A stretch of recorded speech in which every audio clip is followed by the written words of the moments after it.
All right, good morning, everybody, and welcome to yet another adventure in Iceland. This week is our first Where in the World week, where we are featuring a specific destination and inviting all of our friends and colleagues who are experts on those destinations. I hope you've enjoyed it so far, meeting with friends of Reid, actually, Bjarni and Loris. And today we have Reid himself, the man himself, here with us. Good morning, Reid. Good morning. Hello, everybody.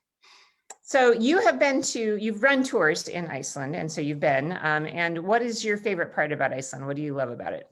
Oh my gosh. Well, I mean, Iceland is pretty easy in that way because it is perhaps the globe's premier natural wonder destination. I mean, it's a tiny island, and the diversity of natural wonders there it is truly staggering. I mean, mountains, glaciers, rivers, lakes, geothermal features, and more waterfalls per mile than any place else on the planet. So it's day after day after day of jaw-dropping natural highlights. Yeah, and being such a geologically active area too, you have all of the, you have a combination of hydraulic things and volcanoes and all that, but also an interesting culture as well, right? Yes, I mean, not to say that there's nothing more there. I mean, the people are friendly, the infrastructure is great. I've got a lot of images in the PowerPoint to illustrate those things. Yeah, it's a complete package destination, I have to say. Great. So what we're going to do, and this is what we're going to be doing for the next few weeks, is that every Friday we're going to present a slideshow from somebody who is an expert on that destination. So our expert this week is Reid, and he's going to do a PowerPoint presentation slideshow on Iceland. If you have questions, please go ahead and put them into the chat, and I will ask Reid those at the end of the presentation. And otherwise, I'm just going to let him take it away. So take it away, Reid. All right, let me go ahead and put the PowerPoint up on the screen. And we need to, there we go. Okay, here we go. All right, so welcome everybody to this, we'll call it a virtual tour of Iceland via imagery as we go through this PowerPoint presentation together. You all know already that it's an island nation out in the middle of the North Atlantic. So here's a little map to give you a visual clue to how things are going. And of course, we start in Reykjavik in the southwest, and the classic visit to Iceland is always the ring road. You'll see there highway number 1. Maybe you can't make out the details, but it basically goes around the perimeter of the island. And, that's what we do in our 9 days tour of Iceland at Imprint Tours. So let's go ahead and dive right in there. Of course, as I was saying to Sarah before, it's the natural wonders of this place that are spectacular.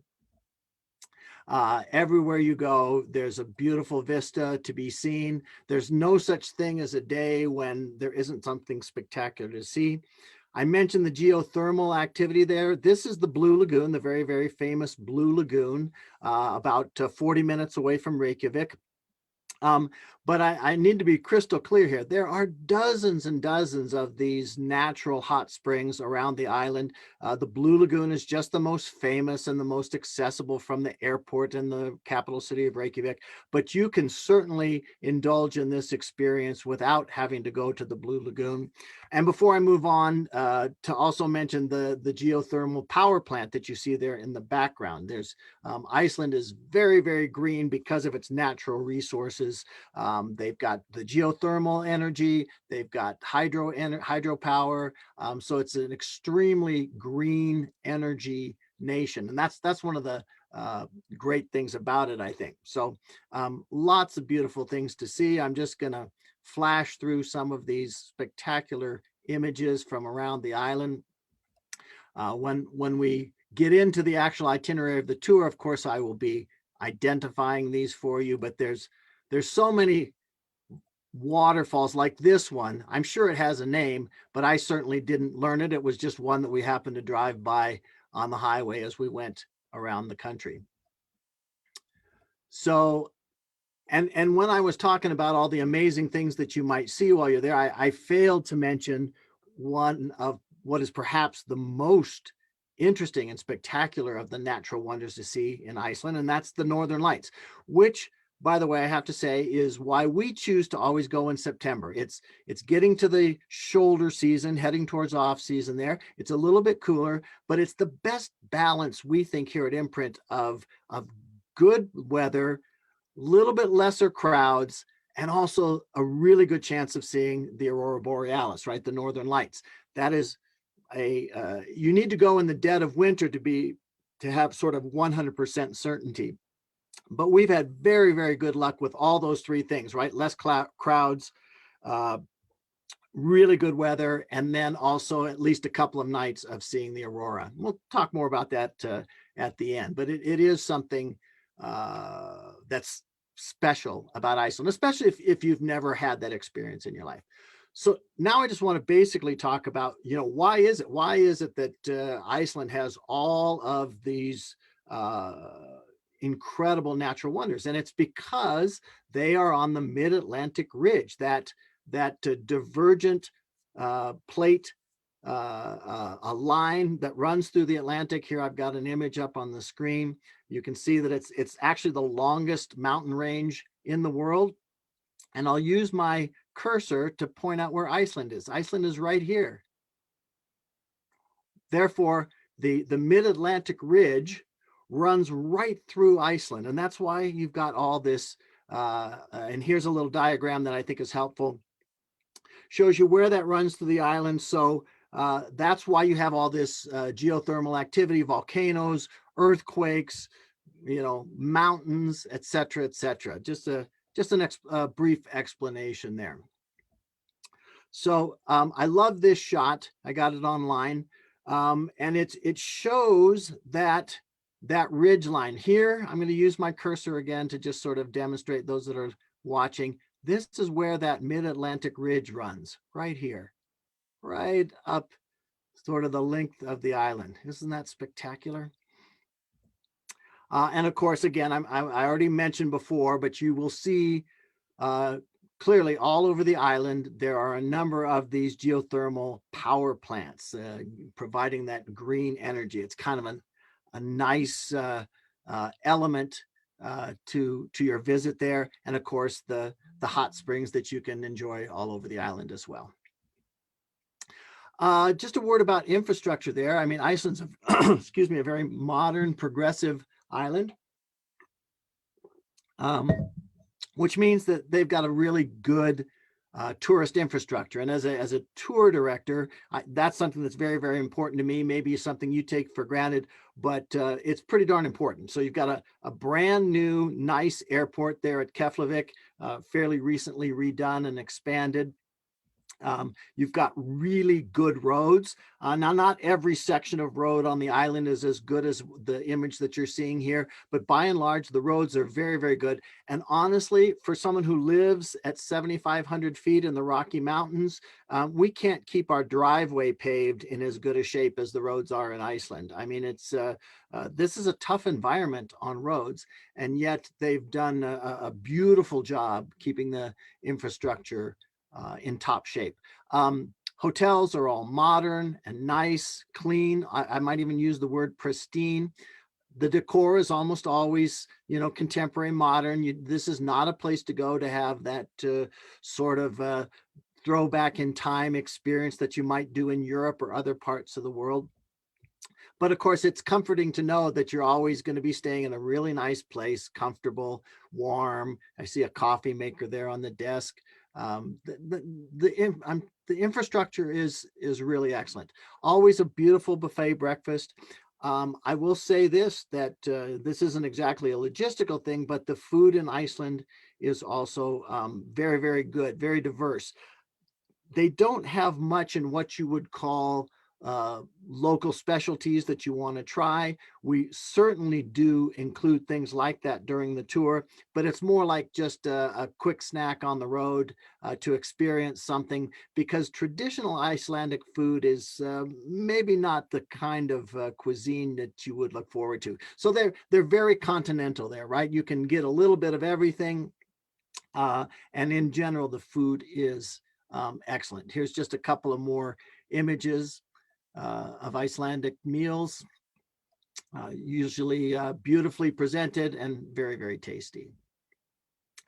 I do need to mention that once you get away from the urban areas of Iceland, which is most of Iceland, very, very rural, the choices outside of hotels get very, very limited. And so there is definitely a couple of days on the tour where basically we just stop at a food stand like this on the highway and everybody gets hot dogs and fish and chips, right?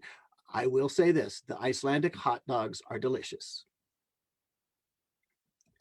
Uh, you know, there's libations as well. They are pricey, right? The taxes are very, very high, which is a typical Scandinavian thing. This is quite a socialist state. There's high taxes there, but a big safety net socially for people. Sorry, I digress a little bit. I wanted you to know that if you're someone who's in the habit of having a drink before dinner, it's certainly available, but there might be a little bit of sticker shock involved. This slide it's one of my groups here, and this is Larus, who some of you have gotten to know this week on Sarah's broadcasts, her live streams. Larus was our first guide in Iceland, and what a great introduction to the people of Iceland. Just a genuinely kind, gentle, friendly, engaging person. We really, really enjoyed him, and this is my place to say again that the people of Iceland are a big plus for the country. They just seem to be friendly, outgoing. Everybody speaks English. They understand that Icelandic is a difficult language for foreigners, and that only a couple of million people in the entire world actually speak it. So everybody learns to speak English in school. And by the way, since I'm talking about language, I do need to make a disclaimer.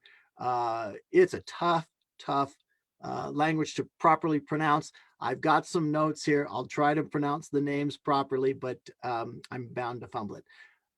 Last comment about friendly people. This is the First Lady of Iceland. I met her in a hotel. She was very friendly. She was married to the then Prime Minister of the country. She was not the leader of Iceland, but one thing I failed to say about the people of Iceland, I did say that they're friendly, but they're also very progressive, very liberal-minded. They have had a number of female prime ministers, so there's a step up from America, shall we say, in gender equality, and a very, very widespread awareness of environmental issues. And so very progressive people, that's what I'm saying, quite progressive. Sometimes that extends to the animals. We were greeted by this little miniature goat at one of our hotels. He made himself at home and entered the hotel, and Larus had to escort him out. He also got into the luggage bin of the bus. I've got another picture of that, but it's not in the slideshow. Just something for fun there.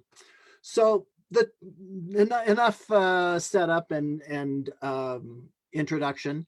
The tour begins in Reykjavik. Reykjavik is a typical modern urban center. It's quite clean. Like I said, I'm tempted to use the word pristine. It's nice. Everything's modern. But otherwise, I have to be honest, it's just like any other city in the world. It's only about 500,000 people, so it's not a huge metropolis. Not a lot to necessarily recommend it. There's a couple of museums that are worthwhile. This is from the National Museum, which focuses on heritage and history. There's a pretty good maritime museum there, the Icelandic people being mariners for their entire history. And for the people of odd taste, there's a punk museum and a handful of others. But you know, not a museum destination. There's a pleasant botanical garden in Reykjavik. And this is the sort of signature sculpture down by the waterfront. It's called Sun Voyager. It's a sculpture by Jan Gunnar Arnason. And it's meant to be an ode to the sun, kind of he intended to convey the promise of undiscovered territory or a dream of hope and progress. So this is one of the nice things you might seek out. By the way, let me just say this about Reykjavik. We don't spend any time at all during the tour. At Imprint Tours, and I know that Sarah embraces this as well with the tours that she does, we like an intrepid, independent type of traveler. And so anybody who would like to explore Reykjavik on their own can come a day early, right? We don't arrange flights, and that is by design to allow people to come early if they want to get over jet lag. And so we feel like philosophically, because Reykjavik is not a big highlight in our minds of the island, we allow that to be on your time, right? On independent time. So if you want to come over and see this sculpture and seek out some of the nooks and crannies or go to the museums, that is something you would want to do before the tour starts. What we do spend the first 2 nights in Reykjavik. We go out for dinner together, have a little get acquainted meeting. And then the following day, we do the classic golden circle, right? This is something that for many people who visit Iceland, it's the only thing that they do, right? It's basically a day-long circuit that sort of hits many of the highlights of the island of Iceland. So it's a bit of a microcosm of the entire island. But for us, it's just a nice savory appetizer taste before we go ahead and see the whole rest of the island. The first stop here is Thingvellir. Thingvellir, by the way, is spelled with a P, Pingvellir. It looks like Penviller. That's how tough and this is one that I can actually manage in terms of pronunciation. It looks like Pingvellir, but it's pronounced Thingvellir. So really tough pronunciations. Anyway, sorry, this is a really fun stop. This is where that mid-Atlantic ridge is very, very noticeable. We literally walk right down into it. You can see it right here in the picture. And also, if you look in the foreground of this shot, again, I want to make that infrastructure comment, right? You're not walking through the mud. There's nice wood walkways and bridges and whatnot, and then a cinder trail there to walk right down into this spreading ridge where if you reach to your left, you look on your left side, according to this image, that is the North Atlantic plate, and on your right is the Eurasian plate, right? So you're standing between continents, literally. But this is more than a geographic phenomenon, Thingvellir. This is also the place where the world's oldest, still in the oldest parliament in the world, right? This parliament was established in Iceland in 930 AD. So this slide shows the image a little better. You see the house in the background that sort of marks the spot. This is where Icelandic chieftains would gather 1,000 years ago to resolve disputes, to decide the direction of their society, etc., etc. This was the Roman Forum, the Athenian agora of ancient Iceland, right? And they do hold tight to their traditions of democracy and freedom. So a parliament has been meeting in Iceland for more than 1,000 years, the longest running in the world. Around 1800, they moved it to the capital of Reykjavik, but they were meeting out here in this field, or at a building in this field, for all those hundreds of years. So it's a cultural stop as well. And of course, there has to be a waterfall, right? This little fun little cascade is there at Thingvellir as well. Next up on the Golden Circle is mighty Gullfoss waterfall. Gullfoss means golden. This is the golden waterfall. Twin cascades, right? The upper one there is about 35 feet high, the lower one about 70 feet, and drops into a narrow gorge. About 30,000 gallons to the minute flow over the edge here. And I love this slide because it shows you how close you can get to this waterfall. Being able to get this close really connects you to the visceral thunderous power of nature here, right? You can actually feel the ground vibrate under your feet a little bit. And my understanding is, even though I've only been there a couple times, both times it was a very, very windy day. And my understanding is that's typical. So the wind, the noise, the vibration, the feeling there all adds to the experience of the power of nature. So this is that upper falls. This is above looking down over the lower falls, and you can see the very narrow gorge that runs away at the bottom of the waterfall. You know, always a big mist plume there that again adds to the experience. Moving on from Gutlfoss, this is the Geysir, excuse me, the Geysir, what am I trying to say? Geyser Basin. You can see the similarity in the words, and that's because we get our English word geyser from the Icelandic word geysir.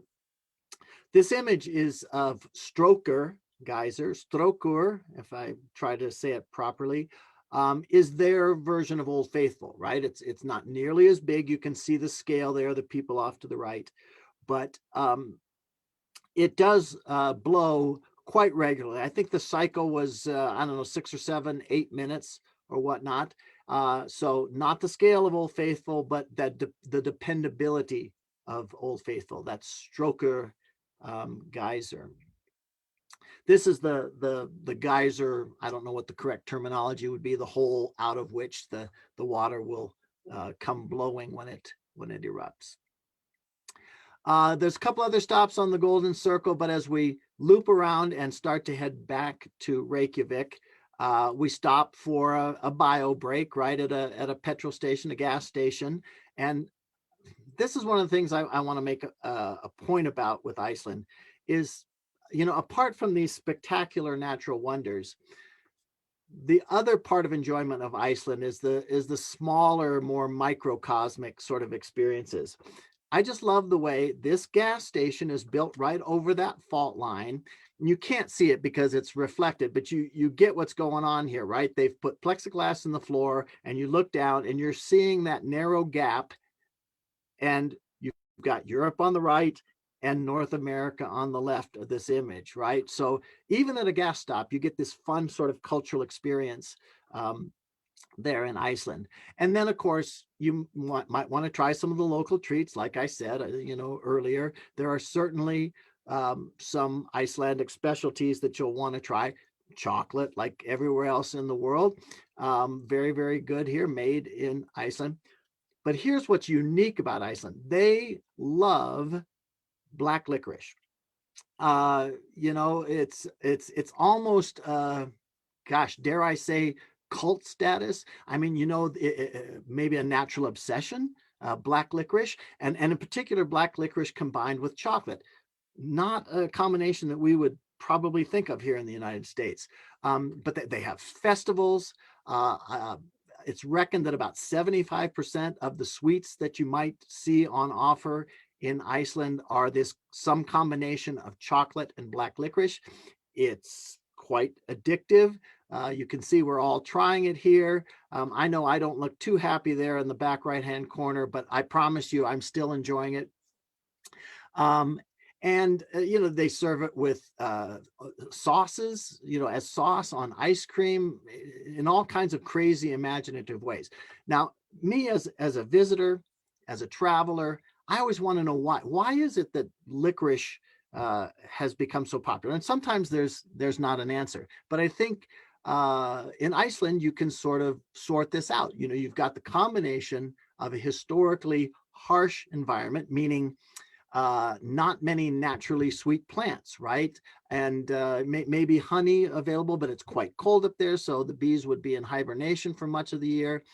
That combined with a cultural element, and that's that there have been decades of import restrictions on candy. That has meant that this is what developed for those Icelandic sweet tooths over time. Okay, when we arrive back in Reykjavik, we make a stop at Reykjavik's signature piece of architecture. and I have to look for pronunciation here. This is the Hallgrímskirkja. I think I said that fairly well. This is a Lutheran church. The architect was a man named Samuelson. It was designed in the 30s, started to be built in the 40s. It finished up in the late 70s, and it's named for a 17th century Icelandic poet. And like I said, the most significant or signature landmark of the Reykjavik skyline. And by the way, I hope you can see this. This is meant to reflect Iceland's volcanic origins. And I'm going to show another image to demonstrate what I'm talking about. Look at that, right? We're going to talk about this land formation later on in the presentation, but let me toggle back. Can you see the inspiration there? And out front is a statue of Leif Erikson. I think we all know about him, a native Icelander who 500 years probably before Columbus actually ended up landing on the coast of Newfoundland in the New World. So here's your first European to set foot in North America, Leif Erikson. This is a nearby building, and I don't have it in here just because it's a colorful building. This is the Braud, I don't know if I'm saying that correctly, Braud, B-R-A-U-D bakery, one of those little micro pleasures that Iceland has to offer is this great bakery nearby the church. Fun stuff. Okay, if you follow the blue line here, you'll see our first driving day. So we've done the Golden Circle there in Reykjavik, and then on day 3 of the tour, we follow the blue line up the west coast to the north coast, and our goal is Akureyri. Akureyri is a town up in the north of Iceland, so it's a fairly long driving day, but of course, at Imprint Tours, we try very hard not to ever have a day where all we do is drive. We always stop and see, the sites that there are along the way. We stop at this area where there are 2 not very spectacular waterfalls, but still fun. This is the Hraunfossar waterfall, which means lava waterfall. I think it's a perfectly named waterfall because those little braided rivulets of water look like a lava flow to me, right? Except for frothy white instead of glowing red. And this is exactly the same waterfall from just a different perspective. Look up in the top left corner, you see a viewing platform there. Again, that great infrastructure that makes things easier for us as tourists. But we're looking back to those falls now. And by the way, look at this, crisp, bright fall, sunshiny day. This was, like I was saying before, there's no guarantees, of course, but we feel like September is just the right time to go. And I know that Sarah has a tour schedule of Iceland with us in September, and then we have a second departure as well. So we'd love to have you all come along. This is the second little cascade nearby. This is the Barnafossur. This, which translates to children's waterfall. Again, not super spectacular, but there is a little bit of a legend there. Apparently there was many hundreds of years ago, a family that lived nearby. The 2 boys were left alone and given instructions to stay in the house, but they wandered out after their parents looking for them. They came to a natural stone bridge over this waterfall and in some way became dizzy or whatnot and fell in and drowned. It was a local tragedy. When the mother learned of the children's death, she cursed the bridge and told everybody that anybody who crossed the bridge would fall to their death. And the end of the story is that a few years later, an earthquake shattered the natural stone bridge and it collapsed into the water. So it's up to you whether you buy into that folklore story or not. I'm going to talk about Icelandic folklore a little bit later. It's an important part of their culture. And for those of you who tuned in this week with Bjarni and Larus, I think it was Larus that shared a few of the folk tales. Next stop on this transport day is we stop at a farm with Icelandic horses. Iceland has its own breed of horses. They're the descendants of pack ponies that were brought over in the 9th and 10th centuries. They're really hardy and they live a long time. And as long as they stay in Iceland in this one environment, they're very, very healthy. And therefore the Icelandic government has passed laws that these horses cannot be exported, or if they are taken out of the country, they can't be brought back. And that keeps their breed very resistant to disease and able to flourish in a tough environment. Of course, it's a fun stop for us, for animal lovers, and also to see a slice of real Icelandic life, because it's a family, that has this horse farm. They're very welcoming. Halfway through the visit, the mother comes out with fresh baked rolls, with slathered with butter, just for a treat for all of us. Cup of coffee for everybody. A really nice way to break up a otherwise long driving day. However, I do need to mention again, there's no such thing as an unpleasant driving day in Iceland. It's just from one beautiful view to another. But at the end of that day, as I said, we arrive in Akureyri. Akureyri is, I like to call it Reykjavik Light. It's the second largest city on the island, a whopping 18,000 residents there. That makes it the second biggest city in Iceland. It's got its own signature church by the same architect that built the one down in Reykjavik, a colorful harbor area, a little botanical garden. Like I said, Reykjavik Light. This is another example of the micro pleasures of Iceland. If you haven't noticed yet, it is a heart-shaped stoplight. Nice pedestrian center here. Their own sculpture down by the water, also by the same artist that did the Sun Voyager. This one's called the Sailor, I think. Anyway, Akureyri, a fun stop. We do have, after our arrival evening there in Akureyri, we have a free day the next day. There's a number of things you can do, excursions out to islands and whatnot. But the number one most popular activity is whale watching. The fjord there is populated by humpback whales.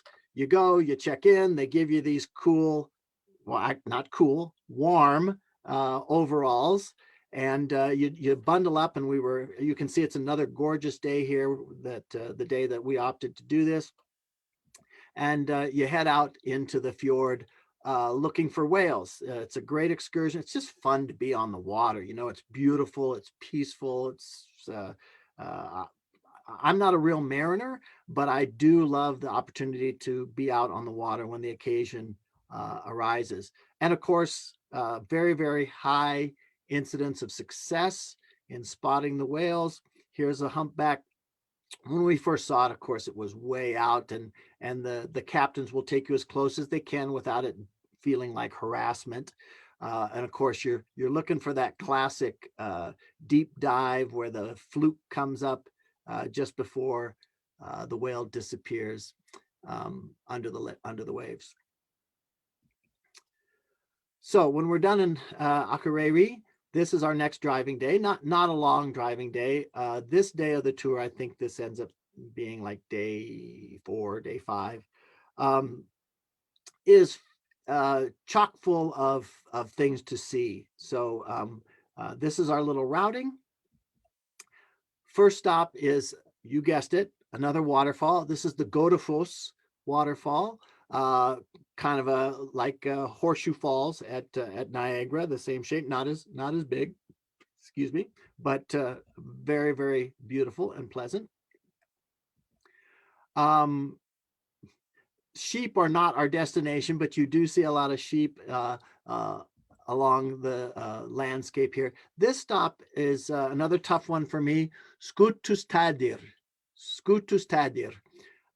This is they talk about it being a crater field, and you can see the hummocky nature of the landscape here and the Lake Mývatn in the background. This is a volcanic landscape. not classic craters apparently, but a field where a bunch of lava bubbles came up to the surface, and wherever they burst, you have a little crater. Like, let me see if I can get my pointer to work again. So you see a little crater over here. So just a pleasant, we only spend 15 minutes here. We get out, we have a little stroll, take our pictures of the sheep. And then we move on to a geothermal field, Namarj Fjall, if I'm saying that one correctly. This is a place where there's these bubbling pools and paint pots, mud pots. Here's little fumaroles of volcanic steam coming up. Emerald pools. The Lake Mivat area, I would characterize as Little Yellowstone, right? Or Yellowstone Light, or Yellowstone Junior, right? It's many of the same sort of features. There's a cave that can be visited. And by the way, for you Game of Thrones fans, this cave, which by the way is truly unpronounceable for me, so I'm not going to try, but this cave is in the Lake Mivat area. This was featured in Game of Thrones. This is the cave where Jon Snow and his wildling female interest consummate their relationship. Anyway, so that can be fun. It's a little out of the way. And by the way, in terms of the tour, on this day, we just kind of pick what we want to do most, right? So next time we do it, we might skip Skutustaddir and go to this cave instead. There's a couple of big, genuinely volcanic craters around there that are quite colorful. We might stop and visit one of those. And then what I would say the highlight of this day is the Dimubor. Oh boy, this one's tough. Dimuborgir. That's this little area here with these really fantastical lava shapes.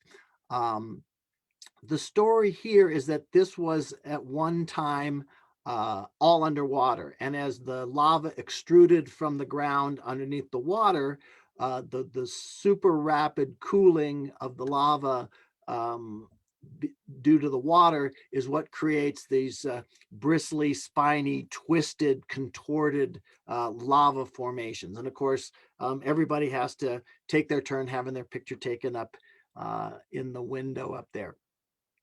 So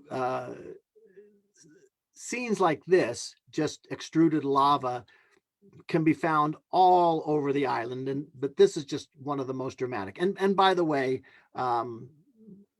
you can also they also did some filming of Game of Thrones here as well. So GOT fans, Iceland's a great destination for you, because pretty much all of the northern locations, right? The north of what is it called? Westeros, I think, is the name of the country in Game of Thrones, or anything north of the wall.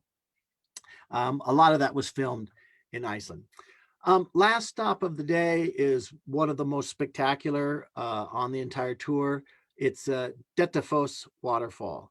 And I want you to see this shot because visually you have no idea what's coming up. You start to hear the roar of the water, so it's not like it's a surprise when you get to the crest.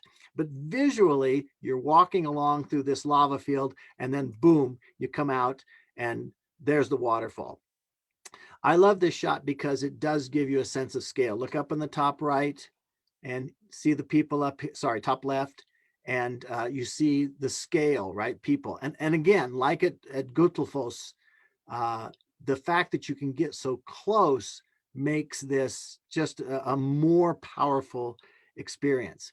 Dettifoss is Europe's mightiest waterfall. Almost 100,000 gallons a second pour over that. That's roughly 2/3 of Victoria Falls, for any of you who've been to Victoria Falls in Africa, which is the granddaddy of them all. So this is quite the spectacular waterfall. 300 feet wide, 145-foot drop down into the canyon below. and you can wander on down the way there. You can see there's trails there to get a good view back of the entirety of the falls. Just spectacular. All right, another driving day. This is the longest driving day on the tour. You can see that the road isn't very straight, so you're not going at 70 miles an hour. And I have to say that this is primarily a transportation day. And the reason we did that was the first time we did Iceland, we had too many one-night stops on the ring road. We at Imprint, we try to avoid that, so that you don't feel like you're living out of your suitcase quite so much. I know that even 2 nights per stop is a pretty fast pace. So, we, in order to get the trade-off of fewer one-nighters, we have one long driving day. But again, I have to say that it's not like it's an unpleasant experience. Before I leave this slide, let me use my pointer again. Here's Vatnajökull National Park is a huge area here, almost bordered by our driving route, and then all the way down to the south. Huge national park. And I mention it because that's the view you have over your right shoulder the entire day, is this spectacular ice cap. It's apparently the largest non-polar ice cap in the world. And many, as you get down south here, you're seeing many fingers, glacial fingers. I don't know if that's a correct term, but I think you get what I mean. And of course, beautiful fjords, beautiful coastlines. So it's a lovely day, but it's primarily a transportation day, but beautiful everywhere you look. Nice, cute little fishing villages all along the way. This is a day where we might spot the occasional turf house. This was the traditional building methodology. Again, kind of easy to understand when you think about a harsh environment. So a turf home is better insulated than a wood frame house. They didn't have a lot of trees to build with, or at least not the kind that were sturdy enough. So you get this building method of turf homes. So you spot them all over Iceland. You just got to keep a keen eye out. This is a day that we look for a place to stop and get a photo or two. This is also a day when Larus or Bjarni might tell a couple of folklore tales or not. I mentioned before that this is a big deal in Iceland. Of course, folklore is kind of a Scandinavian thing, beliefs in elves, trolls, and whatnot. In Iceland, they call them the Huldufolk, or the hidden people, right? Elves, trolls. They've even got their own version of the Loch Ness monster there. Of course, it's fun for tourists. You see stuff like this all over the place. This is at the airport. Here's a couple of trolls just outside of one of the rest stops that we take on the road. It's fun for tourists, but there's a quite a high percentage of Icelanders who, if maybe won't confess that they believe in the Huldufolk, at least won't deny the possibility that they truly exist. It's a real thing there. There's a hill in Reykjavik, for those of you who tuned in earlier in the week. There's a hill, and they've made repeated attempts to cut into the hill to widen the road there. The road has to bend around the hill, and it's a one-lane road, and it's creating congestion. But every time the government sets out to excavate out part of the hill, and the tradition says that there's an elf family that lives in the hill. Every time the government tries to excavate the hill to straighten the road or widen the road, they meet up with some unforeseen, unusual blockage, right, that keeps them from getting done with that job. So there are many people who literally attribute the fact that there's a family of elves that live in that hill to the frustrations of the modern construction goals. So anyway, again, as a armchair historian, as a tour operator. I want, why is it that there's this fascination with the Huldufolk in Iceland? I think the answer is environmental, right? Tough climate, tough environment. And then, you have to think back hundreds and hundreds of years ago before we had the scientific explanations of the natural phenomenon. Here's a place where you've got the northern lights in the winter, volcanoes going off all the time, earthquakes all the time. That kind of culture, as it develops, need mythologies that help encourage cooperation of the people to survive the elements, right? So it makes some sense that this kind of belief in this kind of folklore would flourish in that kind of environment. And I would conclude this by saying, every year we learn that science hasn't gotten everything just right in the past. There's so much about the universe we don't understand. So why not? One other little stop that I don't know if I actually said it, but I mean, because it's a long driving day, that's the perfect day for us to find some fun distractions, like hearing some folklore from the guide. This is the day that Larus will take us, give everybody a taste of fermented shark, which is a traditional Icelandic snack or cuisine item. You should only do it once in your life, but you should try. And of course, he helps us wash that down with some the Icelandic version of aquavit. So anyway, we also stop at this gentleman's private rock collection. Of course, there's a geologic treasure trove is Iceland. And we stop, and it's just a fun half an hour to use the bathrooms and see his collection. And by the way, he's worth the price of admission. He is so enthusiastic, and he is the exception that makes the rule that I stated, that everybody speaks English. This gentleman does not speak English, so Larus or Bjarni has to translate for us. Fun stop, just all the way around. Our goal on this day is Jökulsárlón.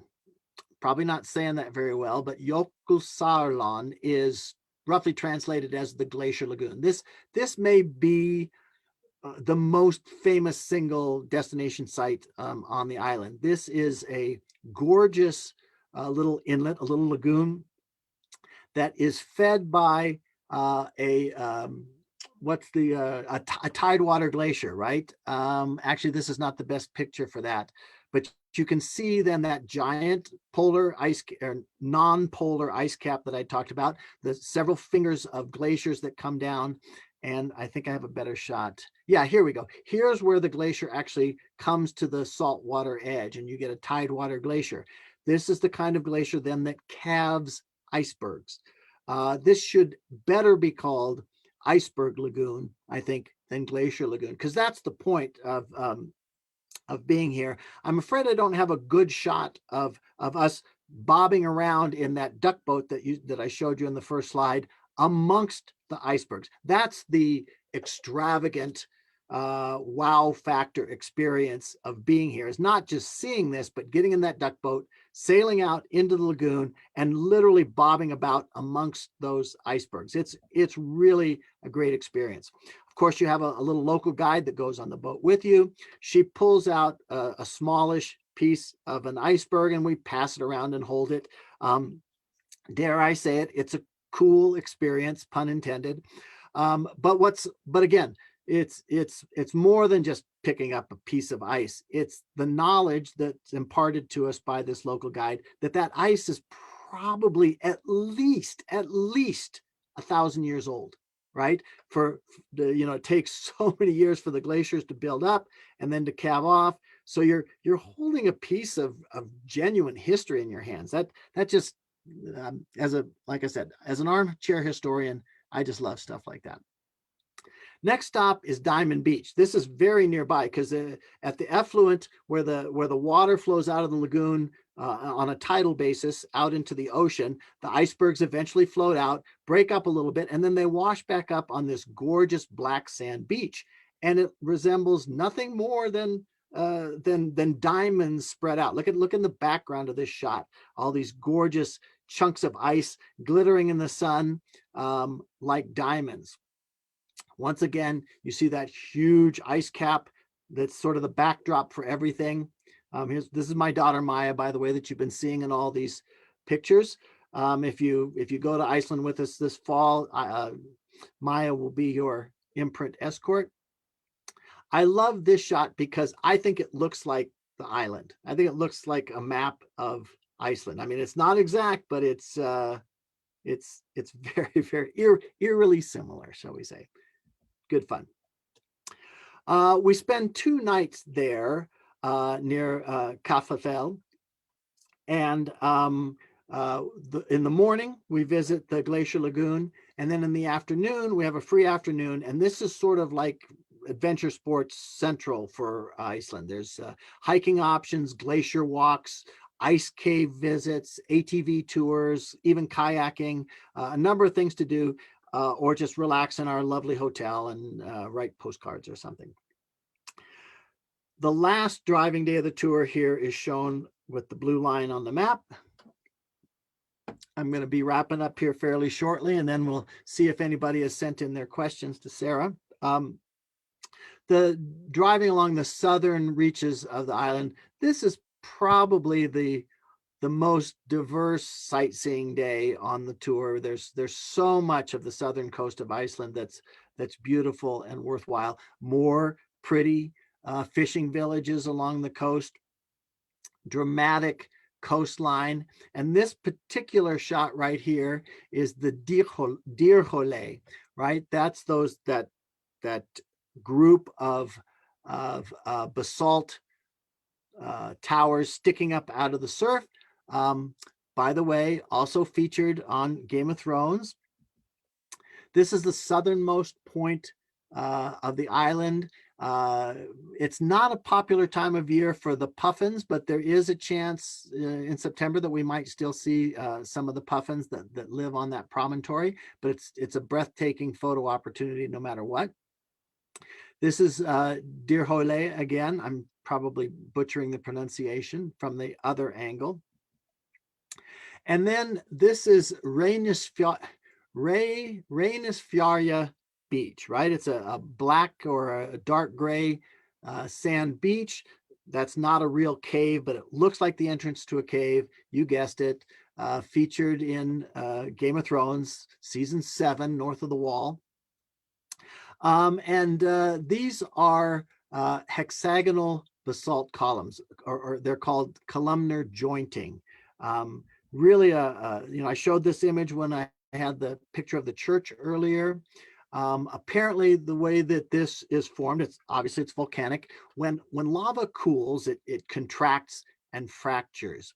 When there are multiple, we'll call them centers, that are sort of equally spaced, and I'm not sure what causes that, but when it's equally spaced, you get this hexagonal pattern when the lava cools.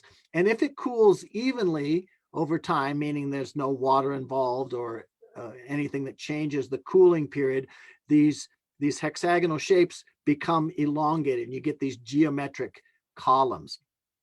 Of course, there's folklore attached to this. The Icelanders posit that these were once trolls that lived here. They would try to lure ships onto the shore to be wrecked, but they weren't very bright, and apparently that's almost always true about trolls, and they stayed out too late one night, and when the dawn came, apparently this is universal in troll lore, they turned to stone. So these are believed to be the petrified remains of some not very bright trolls.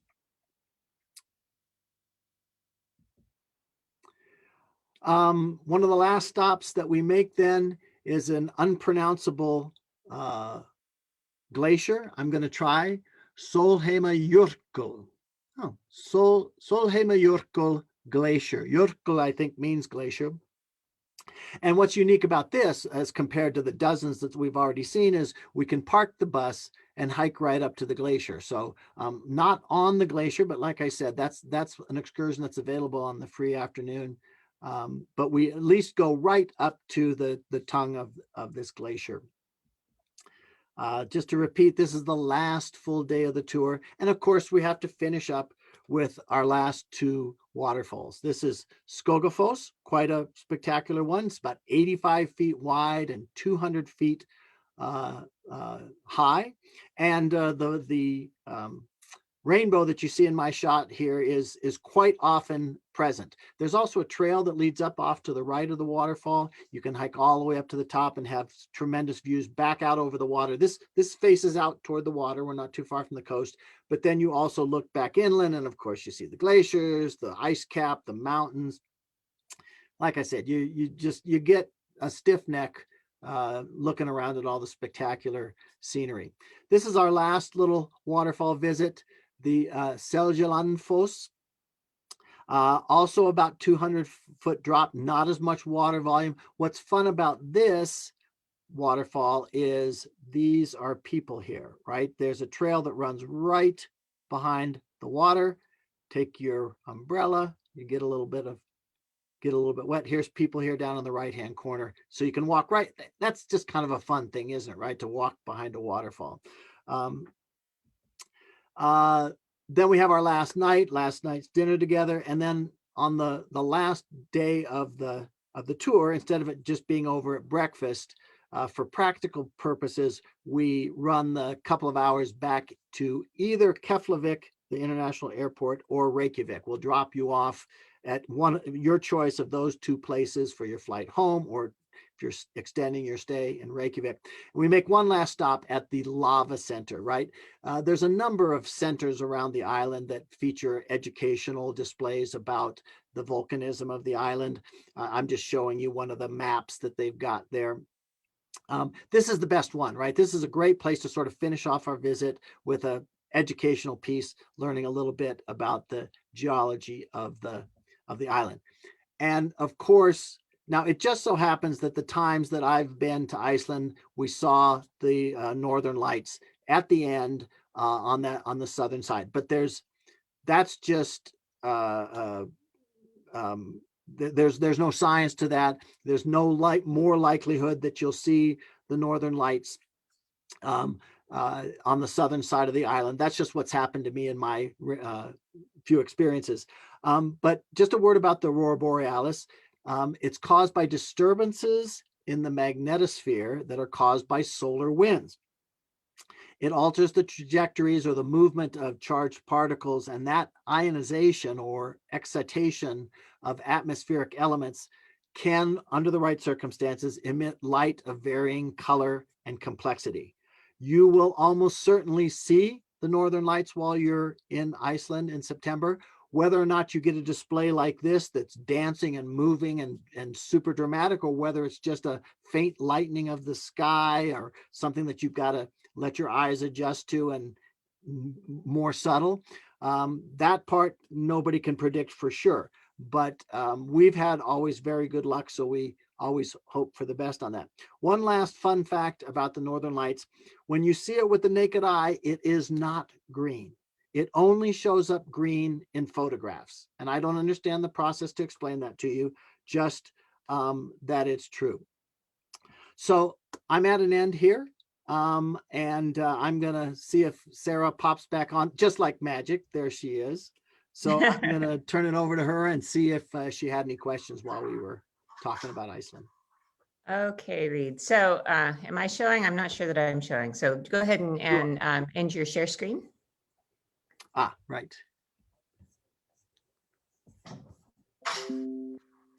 All right. So actually, I'm not showing, and that's okay. But one of the things I wanted to mention is that we've checked into this, and it appears that Iceland is allowing tourism even now. So I just wanted to mention that to everybody, that if you're thinking about coming to Iceland, you can even go now. It's just that there's a 5-day quarantine once you get there. I know most people don't want to travel till they've been vaccinated. I'm one of those people as well.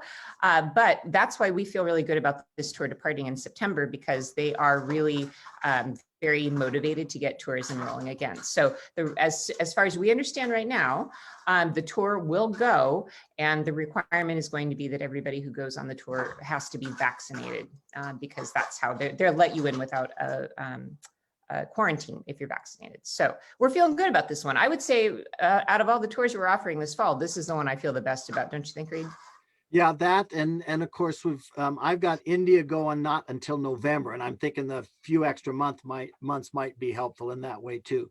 I'll add to what you're saying about that, that we're still not ready to officially to make this tour official yet. We're still waiting to see that the vaccinations are getting delivered, that people are getting that, that there's not going to be a big mix up with that sends the timetable further down the road. That flights are going, that countries are open. This is one that is open. So you please don't inundate us with questions about have we made a decision. That has not been taken. When we reach that point, you'll know. We'll make sure we get word out to you, and then we'll start to take deposits. Right now, we're just taking provisional reservations. You can check in at Imprint Tours if you want to learn what that's all about. Yep, and it sounds like we got a couple people wanting to sign up, and if you want to sign up, they can email you, Reid, and you will get them signed up. And there's only just a handful of spots left on my departure, but there is a secondary departure that's going to be going after the one with me. So there is plenty of space for those of you who want to go. So Absolutely. That all said, sorry for the noise in the background. It's my kitten. Anyway, I just wanted to thank you so much, Reid, for this wonderful week that we've had, our very first inaugural Where in the World week. And our plan is, between me and Reid and Andrew, we're going to try to cover a different destination every week and present to you. On Monday, coffee chat. Tuesday will be cooking. Wednesday will be some sort of cultural interaction. Thursday, a virtual tour, and then Friday, a slideshow. So that's our plan. And thank you, Reid, for organizing and putting together this whole program this week. I think it's been fantastic. It's been a lot of fun. So next week, we're not 100% on what our destination is going to be. So it'll be a surprise for all of us. So, but coming up soon, we'll have on my website within the next couple of days, our Where in the World landing page. And that's where we're going to archive all of our interviews and cooking lessons and live tours. And also you'll get to see what destinations are coming up. So I think that's all. Did I forget anything, Reid? Nope.